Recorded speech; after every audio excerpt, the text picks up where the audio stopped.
एक अगर भतीजी कोई चाची के साथ में कुछ इतना गलत करता है कि आप लोग सोच भी नहीं सकते। ये सारी बातें जब वो मुझे शेयर कर रही थी रिया, उस टाइम पे मुझे लिटरली गूज़बम्प्स आ रहे थे।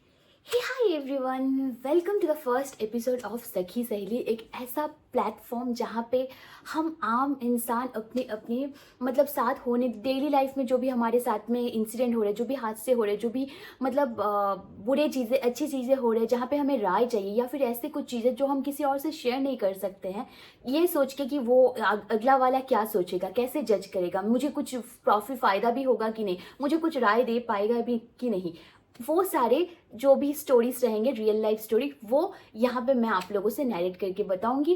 एंड आप लोग मुझे कमेंट बॉक्स में राय देना एंड आप लोग बताना विदाउट जज, ठीक है? जज नहीं करना है आपको कि वो ऐसा कर सकती थी, ऐसा जज नहीं करना, आपको बस राय देना है।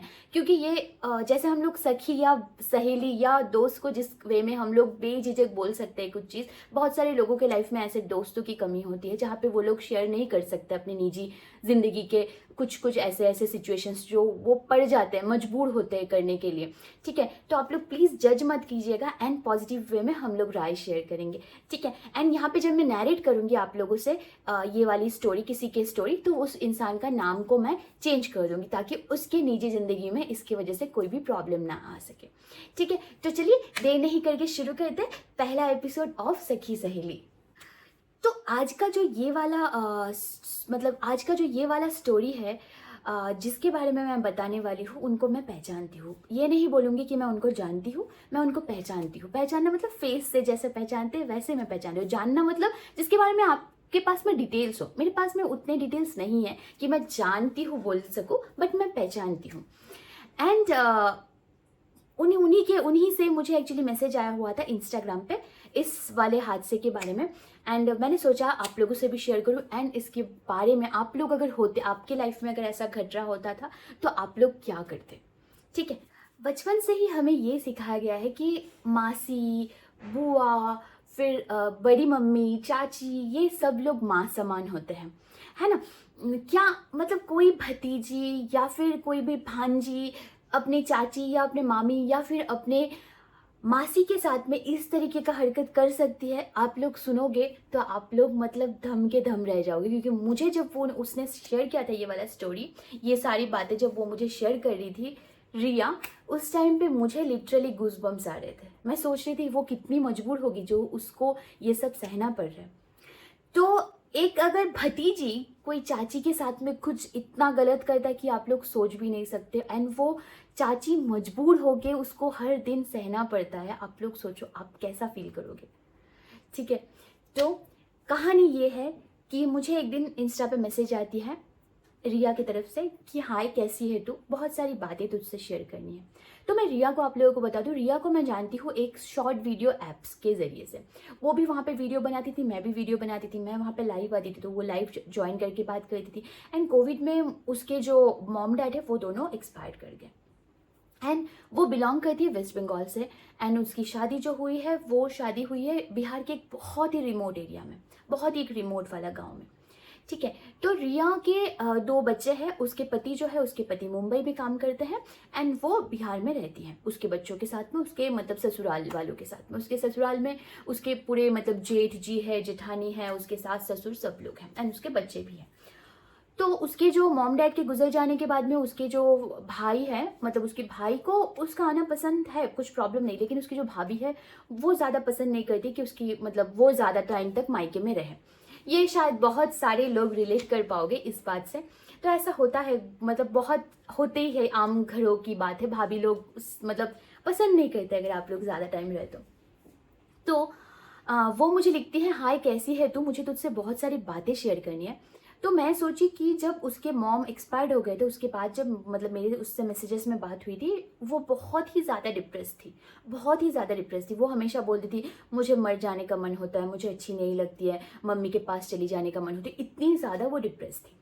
तो मैं सोची कि अभी भी शायद उसी चीज़ का उसको प्रॉब्लम हो रही होगी एंड वो लोनली फील कर रही हूँ, शायद मुझसे बात करने से बेटर फील करेगी। तो उसने मुझे बताया कि मैं तुझसे बात करना चाहती हूँ। मैं बोली एक काम कर, मेरा तो टाइम का थोड़ा इशू है, तू मुझे वॉइस ऑडियो भेज देना, मैं सुन लूँगी। लेकिन ऐसा करते करते क्या होता है, मैं खुद ही उसको कॉल कर लेती हूँ नेक्स्ट वाले दिन। मतलब मेरे दिमाग में भी वो था कि मतलब मुझे ना एक्चुअली कभी भी ये जो मेंटल ट्रॉमा से या फिर कोई थोड़ा लोनली फील करते हैं, एनजाइटी या डिप्रेशन से जो लोग भी जूझ रहे हैं या लोनली फील करते हैं, मुझे उन लोगों को ना हेल्प करने में बहुत अच्छी लगती है कि थोड़ा सा अगर बात कर लूँगी, थोड़ा सा उसके बात को सुन लूँगी, शायद वो बेटर फील कर लेंगी। इसीलिए मैंने उसको खुद से कॉल किया। कॉल करने के बाद में वो मुझे बोलती है, पल्लवी मैंने एक्चुअली क्या हुआ, मम्मी के मतलब एक्सपायर हो जाने के बाद में तुझे तो पता ही है मैं थोड़ी डिप्रेशन में चली गई थी। एंड उसके बाद मेरे हस्बैंड तो मुंबई में ही रहते हैं, मैं बच्चों को लेके यहाँ पे ससुराल में हूँ। एंड पता है मेरे लाइफ में एक ऐसा इंसान आया जिस इंसान के मेरे लाइफ में आने के बाद में मैं बहुत ही ज़्यादा मतलब पॉजिटिव फील करने लग गई। एंड मतलब मुझे ऐसा फील होने लग गया कि ये इंसान मुझे संभाल रहा है, मेरा केयर कर रहा है, मैं खाना खा रही हूँ कि नहीं ये देख रहा है, मैं कैसी हूँ ये पूछ रहा है, ठीक है। एंड धीरे धीरे क्या हो गया, वो इंसान फिर मुझे मतलब संभाल के, मैं टूटी हुई थी, उसके बाद मुझे वो संभाल के फिर उसने मुझे तोड़ दिया। ये था उसका लाइन, तो उसकी लाइन ये थी। तो फिर मैं उसको बोलती हूँ अच्छा ऐसा क्या। तब तक मैं ये, अभी आप लोग भी सोच रहे होंगे कि शायद कोई एक्स्ट्रा मैरिटल वाला बात है, राइट। आप लोगों के दिमाग में भी आएगा कोई शायद लड़के के साथ में इसका अफेयर हो गया, बातचीत करने लग गया एंड ये हुआ। तो मैं उसको बोली कि क्यों, मतलब ऐसा क्या हुआ, क्यों ऐसा बोल रही है। बोले नहीं ऐसा होता है यार, लोग आते हैं लाइफ में अच्छा कर देते हैं, मतलब डिप्रेशन से मुझे बाहर निकाल दिए एंड उसके बाद में उनका बर्ताव चेंज हो गया। मुझे किसी से बात नहीं करने देते हैं, ना खुद बात करते हैं ना मुझे किसी से बात करने देते। मैं अगर किसी से बात करने लगती हूँ या मैं थोड़ा टाइम फ़ोन यूज़ करने लगती हूँ, मेरे से फ़ोन छीन लेते हैं। तो मैंने उसको बोला ये कौन है, मतलब तेरे पास में रहते, तू तो अपने ससुराल में है, तो क्या है, तो अभी मतलब तुझसे उससे बात होती है कि नहीं, और वो उसको फ़ोन क्यों, तेरा फ़ोन तू देती क्यों है। तब वो बोलती है मुझे वो तो मेरे घर पे ही रहती है। तो ना वो उसने ये बताई कि वो तो मेरे घर पे ही रहती है। तो मैंने इस बात को, रहती है, उस चीज़ को मैंने कंफर्म करने के लिए मैंने दोबारा से पूछा, रहती है मतलब तो वो बोलती है हाँ वो मेरे घर पे ही रहती है। मैं फिर से पूछी तेरे घर पे रहती है। मैं बोली ऐसा कौन है तेरे घर पे, तेरा मतलब तेरे रिलेटिव्स में कोई है। मैं सोच रही हूँ कि वो भी बंगाल से है, जैसे मुझे थोड़ी मतलब रहती है मैं प्रॉब्लम है, उसको भी वैसा ही हो रहा होगा, इसकी वजह से वो वैसे बोल रही है मुझे। तो मैंने उसको 2 बार, मैं उसको बोली कि कौन, तेरे घर के कोई रिलेटिव्स है जो तेरे घर पे आके रह रहे हैं। तो वो बोल रही नहीं मेरी जेठानी की बेटी। तो मैं बोली अच्छा क्या हुआ, मतलब ऐसा क्या होगा। तब मैं सोची कि लड़की का बात है, शायद ऐसा है कि कभी कभी लड़कियां भी होती है, क्योंकि मेरी बेस्ट फ्रेंड जो है वो बहुत ज्यादा पॉजिटिव है, ठीक है। वो मैं किसी और फ्रेंड से मैं बात करती हूँ तो उसको गुस्सा आ जाती है। तो मैं सोची शायद ऐसा कोई फ्रेंड होगी जो मतलब थोड़ी सी पॉजिटिव टाइप की है एंड इस चीज को इतना ज्यादा सोच रही है, तो फिर उसको किसी से बात नहीं करने देती ऐसा। तो मैं बोली वो कितनी एज की है, तो वो बोली कि अभी वो 17-18 साल की है। तो मैं बताई अच्छा ठीक है 17-18 साल की है, तो तू उससे अगर वो तुझसे मतलब वो मुझे, मतलब मैं कुछ बोलने से पहले वो मुझे बोलती है तू नहीं समझ रही है बात को, पहले तो सिर्फ और सिर्फ ये बात तक का था, अभी ऐसा हो गया है कि मैं जाते आते वो मुझे गलत वे में टच कर रही है। आप लोग भी थोड़ा शांत हो जाइए। वो बोली मुझे जब ये वाली बात, तो मैं बोली गलत वे में टच कर रही है मतलब। बोलती एक्चुअली हुआ यूँ था कि एक मतलब मेरे हस्बैंड यहाँ नहीं रहते, वो मुझे बोले कि तुम उसको लेके रात को सोया करो।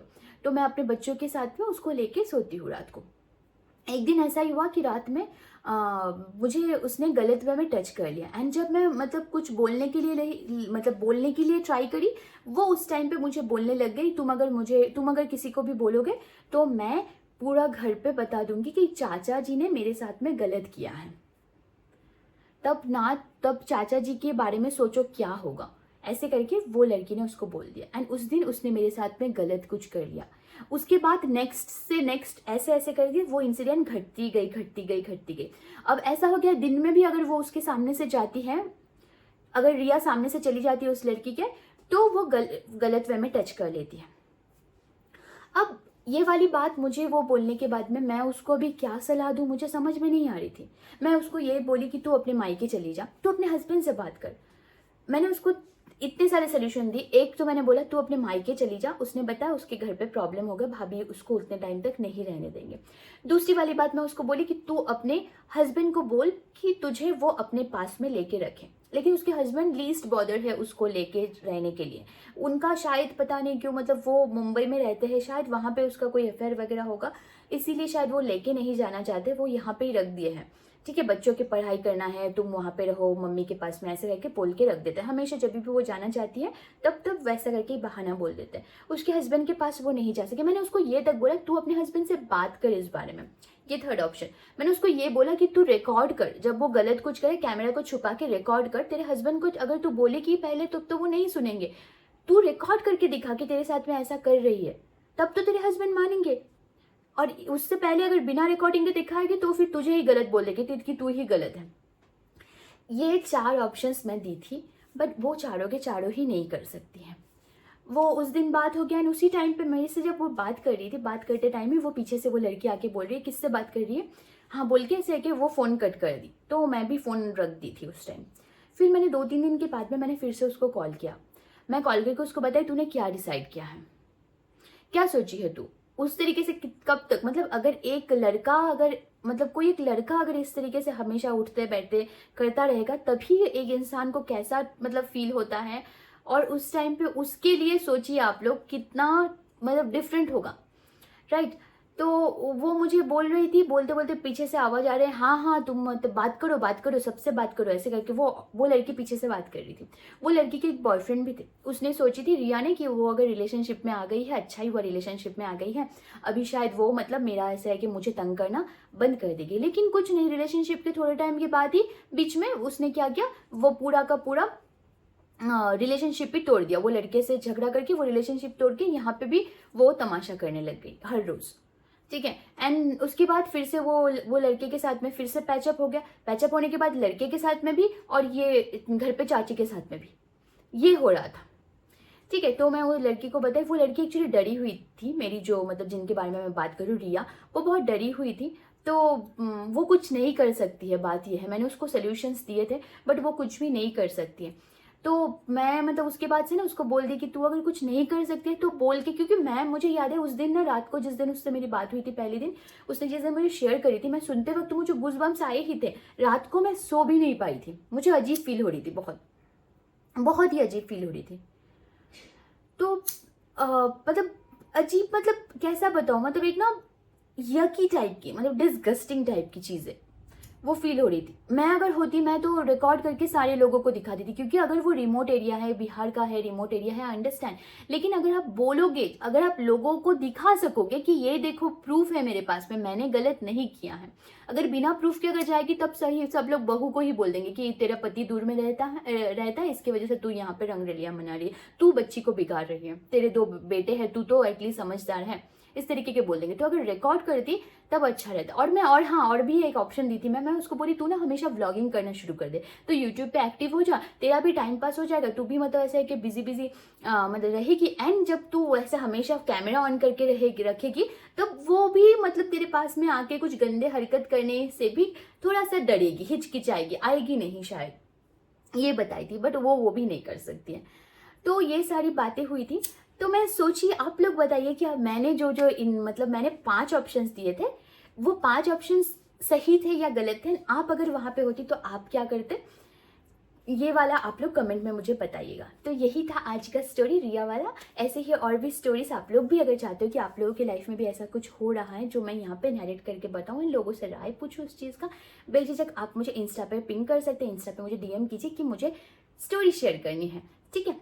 एंड ऐसे ही भी आप लोग यहाँ पे हॉरर स्टोरीज भी शेयर कर सकते हैं, क्योंकि हॉरर स्टोरीज भी अगर हम किसी के साथ अगर शेयर करते हैं, ज़्यादातर लोग तो हंस के मजाक सोच के उड़ा देते हैं, ठीक है। हॉरर स्टोरीज हो, लाइफ में बहुत सारे ऐसे चीज़ें होते हैं, आप लोग शेयर कर सकते हैं मुझसे, ठीक है। मुझे शेयर कीजिए, मैं ताकि मेरे इस वाले मतलब जो हम लोगों का जो ये सखी सहेली वाला शो है, यहाँ पे हम लोग और भी एपिसोड्स ऐड कर सकें। तो यही था आज का पूरा। Thank you so much for watching and comment में बताइएगा ज़रूर आप लोगों को कैसा लगा मेरे जो भी राय थे ना। आप लोग भी आपके एडिशनल्स राय दीजिए। Bye bye, take care and stay safe. जो भी हो रहा है मतलब कुछ अन्याय अगर आपके साथ हो रहा है, उसको सहना भी उतना ही बड़ा क्राइम है, उतना ही बड़ा गलत चीज़ है आप अपने साथ में कर रहे हो। ज़िंदगी एक बार मिलती है, उसको पूरी अच्छी तरीके से जिए, ना कि किसी के दबाव पे आके कुछ करके जिए, बिल्कुल नहीं। Bye bye, lots of love.